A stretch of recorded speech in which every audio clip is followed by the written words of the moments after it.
Hi friends, I'm back with another video, and this time it's quite different because it's mainly for the IELTS students, be it general training or academic ones. It's a very important topic because it is the band descriptors on the basis of which your task is assessed. Um, you must have seen these four things, and on these four things, on the basis of these only, you get your bands. So not many of the trainers or people, they know and they explain in a detail like what these things mean and how important are these things.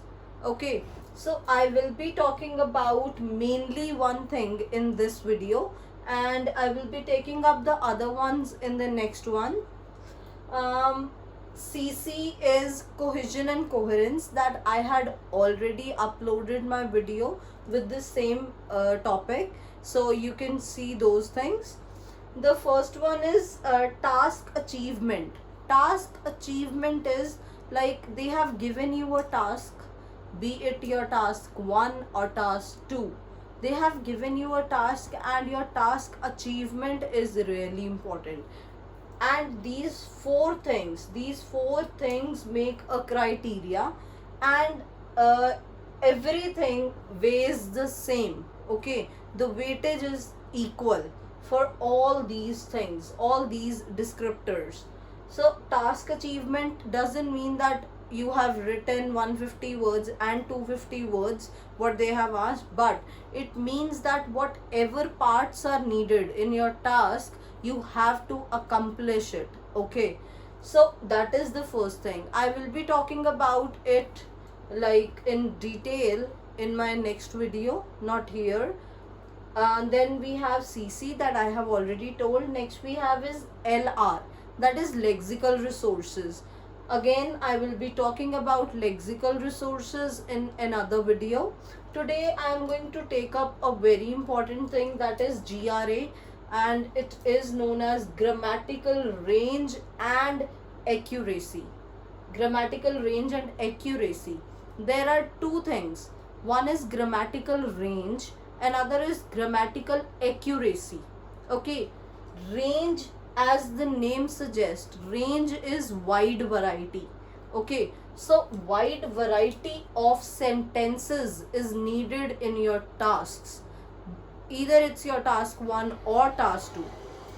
GRA is very important because they need a wide variety of sentences. If you are using same kind of variety of sentences, you will not get bans. I have seen many people who are struggling to get 8777 for their PR thing, and even I have seen students who are unable to achieve 6.5 bands, whatever their requirement is. The problem is that they give their best in their writing and still they are not getting satisfactory bands. The thing is that they don't concentrate on these things because it is a very minute according to you guys, but it is very important part. If I talk according to the perspective of the examiners. Okay, so grammatical range is variety of sentences, and there are several types of sentences. Simple, you know what is a simple sentence, which has subject, verb and object. Okay, next is compound sentences. Many of you don't know what are compound sentences, you are not using them. Many of you are using you are trying to use compound and complex sentences, and you are not doing it very appropriately. Okay, so simple sentences are important. Don't ignore simple sentences and just jump on to complex or compound. No, you have to understand first that what kind of sentences these are. So simple sentences everybody knows. Compound sentence is a sentence with more than one subject or more than one object. Okay, like one subject we have in simple sentences, and we have one object also in simple sentence, but compound are more than one subject or one object. And you should be knowing about fanboys. Fanboys is a term that we use to cram the connectors: for, and, nor, because, then or, yet, and so.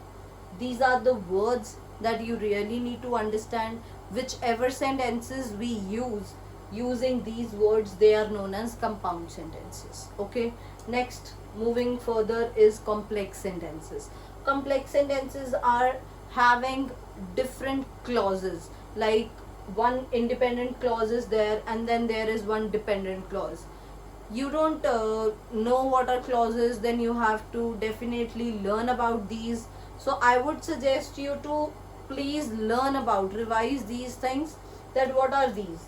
And in complex sentences, I would talk about subordinate clauses. These are very important.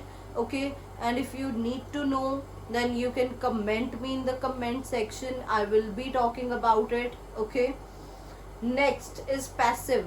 Passive sentences, again, the simple sentences we use are active most of the times.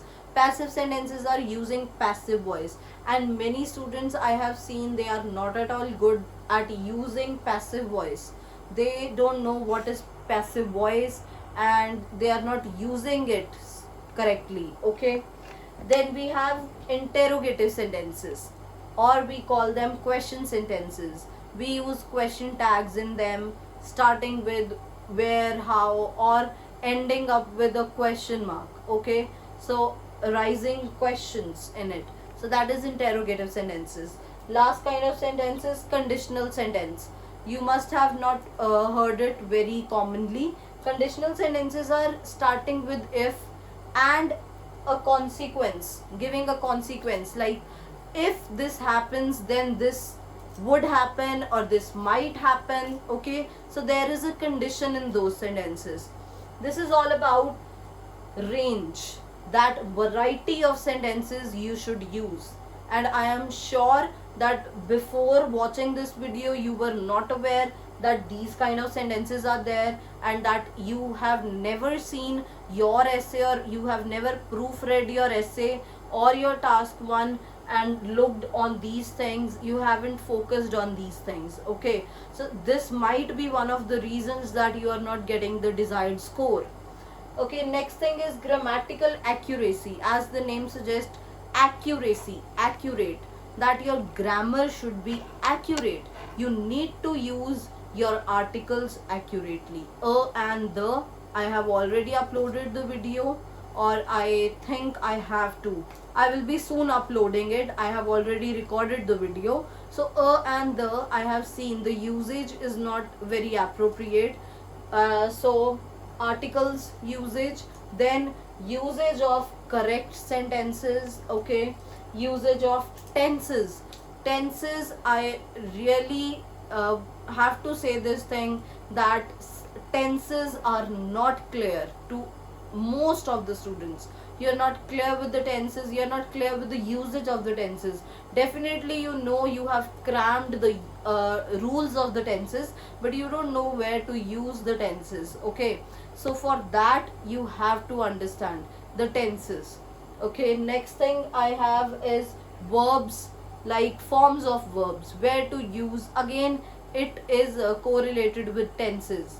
So verbs, usage of verbs, helping verbs. Okay, modals is another thing. Then we have, the last thing we have is numbers, singular or plural, where to put s, where not to put s. Okay, so these are some of the examples of accuracy that you need to see that if they're accurate or not. And I would definitely, I am here to help you. So if you have any issues in anything related to any of these, so you can contact me. Okay, you can put in comment section if you have any query. I will be there to help you. Thank you so much. Do subscribe my channel, share and like with your friends if you are liking the matter. Okay, and if you have any suggestions, do tell me. Okay, thank you.